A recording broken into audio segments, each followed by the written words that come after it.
नमस्कार. नेत्रास किचन मराठीमध्ये तुम्हा सर्वांचं खूप खूप मनापासून स्वागत आहे. कैरीचा सीझन सुरू झालाय आणि आपण एकही कैरीची रेसिपी बनवली नाही, असं कसं होईल? आज आपण बनवणार आहोत आंबट, गोड, तिखट अशा चवीचा चटकदार असा कैरीचा मेथांबा. साहित्य पाहूया. इथे मी एक छोटा चमचा मेथी दाणे घेतलेत, एक छोटा चमचा हिंग, एक छोटा चमचा मोहरी, 2-3 तुकडे सुक्या मिरचीचे घेतलेत, पाव चमचा हळद, लाल तिखट चवीनुसार, 2 चमचे तेल घेतलंय, गूळ, मीठ आणि कैरी. ही कैरी मी तोतापुरी घेतली आहे. बाजारातून आणल्यानंतर 1-2 तास ही पाण्यात भिजवून ठेवली होती, कारण त्याच्या बाजूला कुठे चीक असेल तर तो निघून जावा.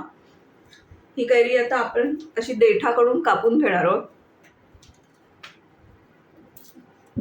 म्हणजे चीक निघून जाईल त्याचा, आणि सोलाण्याने पूर्ण सोलून घ्यायची आहे. इथे मी कैरी छान सोलून घेतली आहे. आता ती मी मध्यम आकाराचे तुकडे करून घेते कापून. अशी बाट सोडून मी असे तुकडे करून घेतलेत कैरीचे. साईडचे पण काढून घेतलंय. आता ही बाट आपण फेकून द्यायची आहे आणि कैरीचे मध्यम आकाराचे तुकडे करायचे. एकदम छोटे पण नाही करायचे, नाहीतर ते पूर्ण शिजून गाळ होते.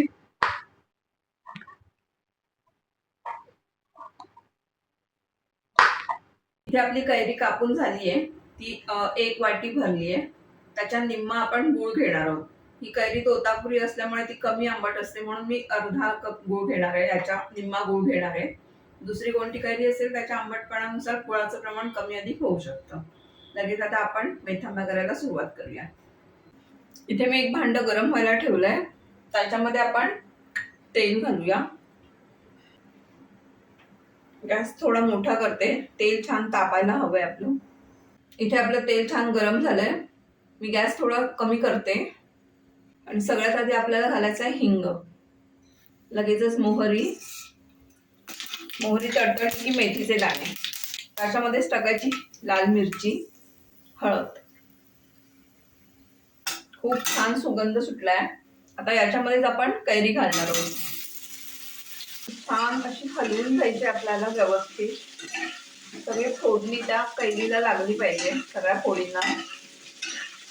त्याच्यावरच टाकतोय आपण मीठ सुद्धा मिक्स करून घेऊया. आता याच्यामध्ये मी अगदी 2-3 चमचे गरम पाणी घालते, कैरी शिजण्यापुरतं.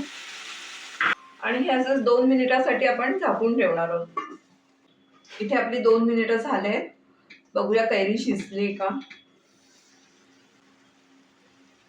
कैरी छान शिजली गेली. आता मी याच्यामध्ये 1 चमचा मसाला टाकते. थोडं मिक्स करून त्यामध्ये आपण टाकूया गूळ.